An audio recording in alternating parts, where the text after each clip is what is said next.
What's up, guys? Fourth federal level stimulus checks for everybody in the nation are back on the table in consideration.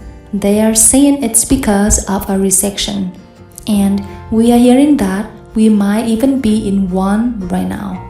Now take a look at this. Andrew Yang thinks a recession is inevitable at this point, but doesn't think stimulus checks support inflation, and he says this is one of his major grievances.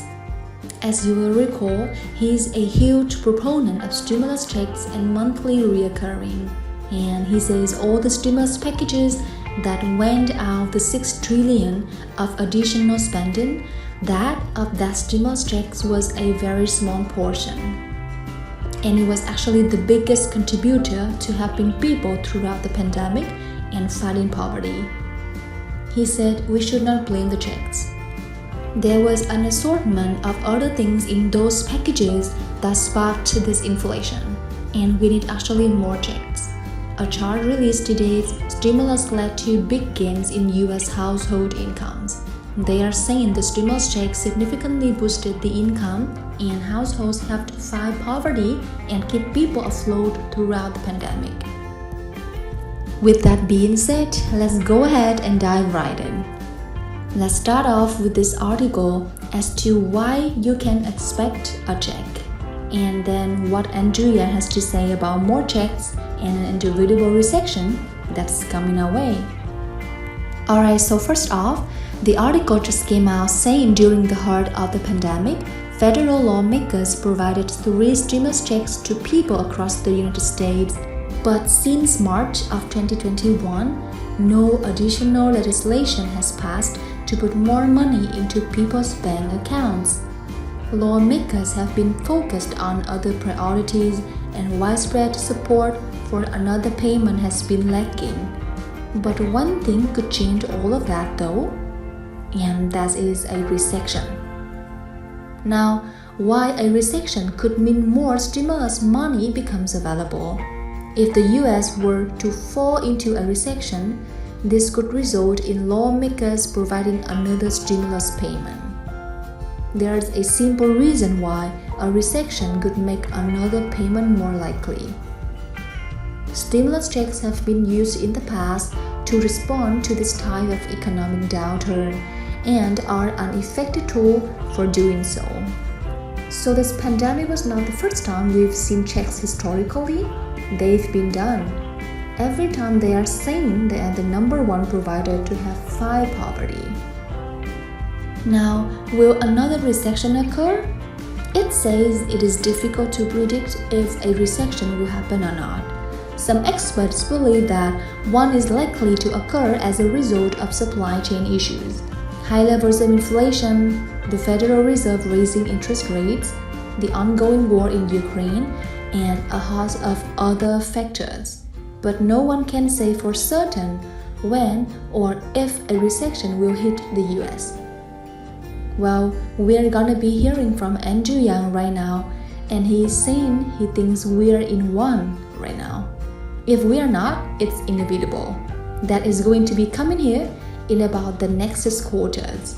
He's going to be discussing that and stimulus checks and why he believes we should have some more questions about the economy. We are in a really tough spot economically.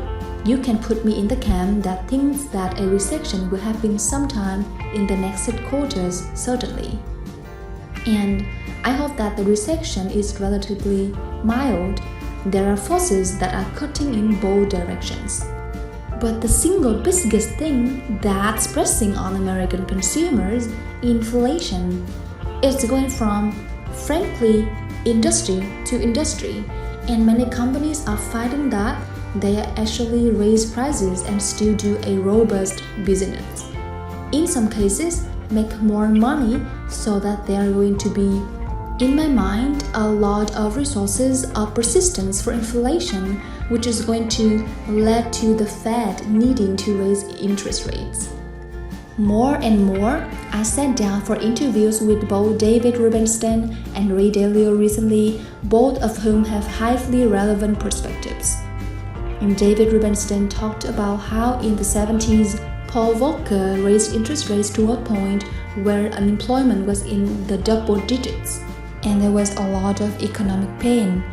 And David Rubenstein suggested that this situation is worse than that situation because our public indebtedness levels are much higher, and we've had low interest rates for so long that we've kind of maxed out our use of certain tools. So I think it's very difficult spot. I hope we can avoid the worst of it, but I certainly think a recession is inevitable at this point. Talking about universal basic income, it becomes one of his trademarks. He doesn't think the stimulus checks contributed to inflation, but many people believe that it does. And so the question of whether that makes UBI harder in this environment that everyone's second-guessing all the stimulus checks when the pandemic, he said, well, and this is a source of frustration for me, and because if you do the math, you find that the stimulus checks were a very small component of the trillions of dollars that we've pumped into the economy. Most of that money went into the financial system, or the banks, or in some cases, large corporates. So it saddens me that people are blaming checks that were either spent or received months and months ago for some of the things that we are experiencing now. And the other aspect of this that makes me upset and agitated is that the enhanced child tax credit, which lifted millions of American children out of poverty, all of the data on that showed that the money was being spent on food and school supplies and fuel, and 140 economists plus, including Nobel Prize winners, said, hey, if there's anything we should do, is to continue the enhanced child tax credit. And of course, American politics being what they are, we discontinued it at the beginning of this year, and so we have to keep our eye on the ball. I mean, when something works, we shouldn't be doubling down on it and not falling for these overly simplistic attributions, particularly at a point when we did pump $5 trillion into the economy, and 84% of that plus went into the financial system, large banks, to some extent, state and local governments. I mean, I'm not against all of the things that happened, but we made a series of choices, and we certainly prioritize institutions well above individuals and families. So there you have it.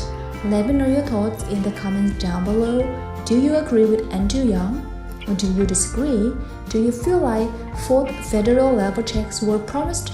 They should come, and that the government should hold on to what they said as they campaign for the Georgia Senate runoff elections on $2,000 checks?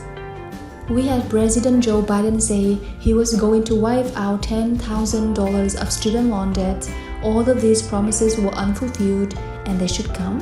Or do you disagree and feel like, no, right now with our economy and the way things are just so fragile and delicate, it might not be a good idea to send out more provisions? Do you think they should take the existing funds from the previous stimulus packages and reallocate those? There's an assortment of different things we are hearing are on the table, and this is all wrapping up as we get closer to these elections. Thank you so much for joining me, and I will catch you in the next one.